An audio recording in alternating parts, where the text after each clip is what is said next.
Today, there are Russians engaged in a war, and it's not the one in Ukraine. It's a different one. This one is being fought inside of Moscow. And this fight is one that is spilling over and is affecting absolutely everything that we see within Russia. But this civil war, now waging within the Kremlin, is one that is broken out between the FSB and the Russian military. But there's something else going on. Within the FSB itself, the intelligence service of Russia, there is another fight going on. Within all these different factions, we see the same thing. There is not a lot of certainty for what the future holds. Everybody's fighting to take control of their domain, to make sure that they deprive others of the ability to lash out against them, take away their ability to steal their resources. So, really, this is a fight for resources, a fight for survival. So, simultaneously, as Russia is trying to wage a war in a foreign country that is losing, it has a security service and military fighting with each other. And all of this is contributing to the reason that why today Vladimir Putin looks increasingly upset. Because this sort of fighting is precisely why regimes fall. My name is Jason Smart. I'm a special correspondent for the Kyiv Post and a national security advisor. The fighting that we see within Russia is pretty fascinating. There has always been a tension with these different services, these different entities of the Russian government. But what we're seeing today is actually unique. We've not seen anything like this before. Because today, this infighting is seizing the entire military supply chain. This factionalization, this balkanization within Russia's security services is causing a lot of fear. Field commanders are now afraid to sign orders. They won't sign fuel or parts requisitions because they're worried to be used against them by the intelligence service. They're worried that that could lead to an investigation. And they know very well in Russia, there is no justice. So just having a signature on a paper can lead to decades in prison. Entire companies now sit around, grounded, waiting for a signature on a piece of paper. The FSB is a domestic security service in Russia. However, its ability to arrest and its ability to screen, its ability to spy, causes a lot of people to be nervous. And they probably should be. The FSB is led by a guy named Alexander Bortnikov. He's been in charge since about 2008. Now, he is from St. Petersburg and is a Silovik. That is, he is part of Vladimir Putin's most inner circle. But Bortnikov's methods are pretty well known. He's known to be a career KGB guy, and he's rose up the ranks by mastering counterintelligence. His specialty, and what he's always bragged about, is the ability to find the, quote, enemies within. So he weaponizes things like compromat, or compromising material about his opponents.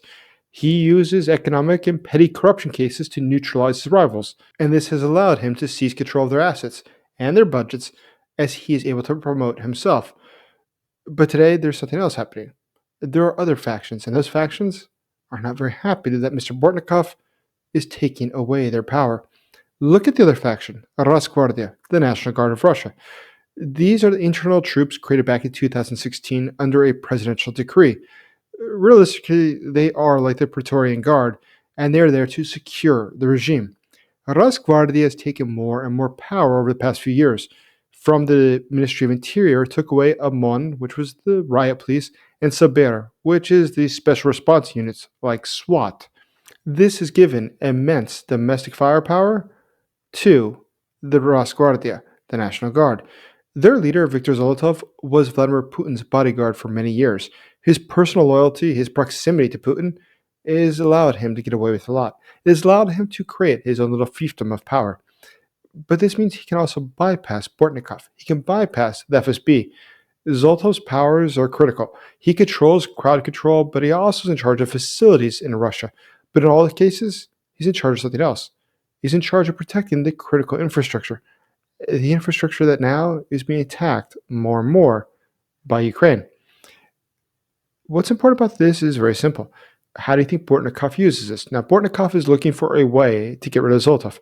And now that Ukraine is attacking routinely military supply routes within Russia, Bortnikov is trying to use it against him. He's trying to use this as a justification that Zolotov needs to go. Of course, Zolotov doesn't want to go anywhere. He's very happy being where he is.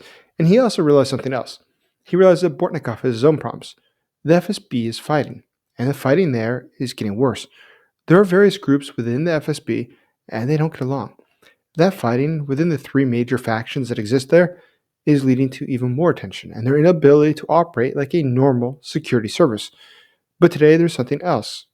Not knowing what to do next, not being sure where they'll get more assets, the FSB is purging the military. They're arresting the generals that work for Zolotov. In fact, we've seen a number of Rosgvardiya generals get arrested recently. Those generals, one being sentenced just last week to 9 more years in prison, is something that Zolotov doesn't like to see. He knows that the government is going for his people. He knows that Bortnikov is trying to remove his influence. Now, if you're a Russian general today, how do you think things are going? How do you think that they understand the situation? They see that the situation in Ukraine is extraordinarily bad. Very clearly, they have no idea how to get out of this. They are just told to keep marching, to keep fighting. But who do you think has an interest to see more Russian soldiers die? The FSB has an interest in that. The FSB understands very well that if this war were to end tomorrow, and there was a bunch of Russian soldiers that came back to Moscow, that would be a dangerous situation. This civil war that would no longer be amongst arresting generals, it could very well turn into the returning Russian troops going against the FSB. And so the FSB has its own motives to drive up the cost of this war. That is to have more Russian soldiers not return from the front. So perversely enough, it might be the Russian intelligence service itself that is operating against the Russian soldiers. Or look at the fighting that we saw when Ukraine took Kursk Oblast in Russia. We know that it was the FSB charged with expelling the Ukrainian soldiers week after week to be able to expel them. But that did not really help engender a lot of love between the military and the intelligence service. And you can be very sure there is not one Russian military general volunteering to go lend a hand to his counterparts in the intelligence service to be successful in that operation that they had failed in. This infighting is spreading, and it's getting very clearly worse. And the way that we know it's getting worse is just the number of arrests they are picking up day after day. Now, these most recent arrests are not something new. We saw back on August 11th, 2025, when Major General Denis Putilov was also convicted. He was in charge of armored procurement, and his conviction was for corruption, as usual. But the objective was actually to go after the assets he controlled. But the result of that was something else. That purge, it hit the factories. Key managers at infantry vehicle plants were detained in August. These detentions happened during the FSB's audits. And as a result, what happens? Well, the engineers, they stop signing off on new production batches. They do this to avoid personal exposure. They know that any of this could be used against them. But as a result, schedules then slip. All of a sudden, production closes down. Combat sorties are rationed, and due to extreme parts scarcity, they are cut altogether. Look at the factories within Russia themselves. We've seen that there's been an increasing number of factories that have been closed down. Some of these factories, including the ones that produce BMPs, they have been facing more and more inspections from the FSB. And as a result, those factories stop producing the goods that is needed in the war. And if they don't produce the goods needed in the war, where can the military get them from? How can they get more parts? They can't. There's nobody there defending their interests. Incredibly enough, inside of Moscow, there is nobody defending the interests of the military. The FSB has its own motives to work against them. Vladimir Putin himself, being a career KGB guy, has never been a fan of the military. And that's why there's always been a conflict. There's always been sort of a problem between them. He's known for his loyalty to the KGB, to the FSB. He's much more interested in their future and what they will do than what happens in the military. But then how can he expect to win a war in Ukraine if he doesn't give the military what it wants? Well, he's been advised by others, including those from the FSB, that helping the military is a dangerous solution. The military could be against him. So he is in himself helping to hamstring the military's ability to operate. This is the way that the Kremlin really operates. And it's something that is poorly understood in the West, is that, in fact, the Russians, though they like to appear as if they're strong, as if they're united, there's nothing further from the truth. They are not united. They are terribly split, and they always have been. This is by no means a new story. But Russia's got a different problem. And that problem is that today, the economic situation is far worse than it's ever been. Today, the international sanctions are freezing Russia's ability to do business. And there's something else that is very important. Indian and Chinese refineries have paused their fuel orders. This is after the secondary sanctions hit their traders. Now, discounts on Russian oil are going to deepen even further in order to find new buyers. State energy revenues are going to lag behind planning. This creates further budget gaps. And the budget gaps, they then widen, and then it squeezes logistics. These are the extra fuel, the tires, the shells for the front line that will never be bought. But this is a pattern that was set before in Russian history. This is not new. Joseph Stalin himself did this. And it wasn't just about purging the army. He purged the security services that were purging the army. The NKVD, its chief, Yagoda, he was arrested and shot. His replacement, Yezhov, he was also arrested and shot. It taught everyone a very good lesson. You can always have a purge within the purge. But it also taught the security chiefs that their own tool, their own security, was always something to be questioned. It was never something definite. They learned that survival meant destroying their rivals first. In fact, the more that somebody knows Russian history, the more clear it is that this has all happened before. This is nothing new. Joseph Stalin's 1937 purges removed experienced commanders. It killed all initiative and led directly to the catastrophe of the 1941 German invasion. Fear created failure. The incentive was to avoid blame, not to achieve victory.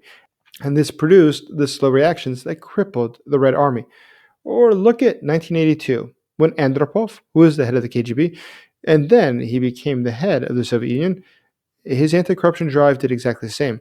It chilled initiative. Factory managers avoided any signature that could carry personal risk. And today, these televised arrests inside of Russia are doing the same thing. They're destroying any incentive and just making people afraid to sign anything.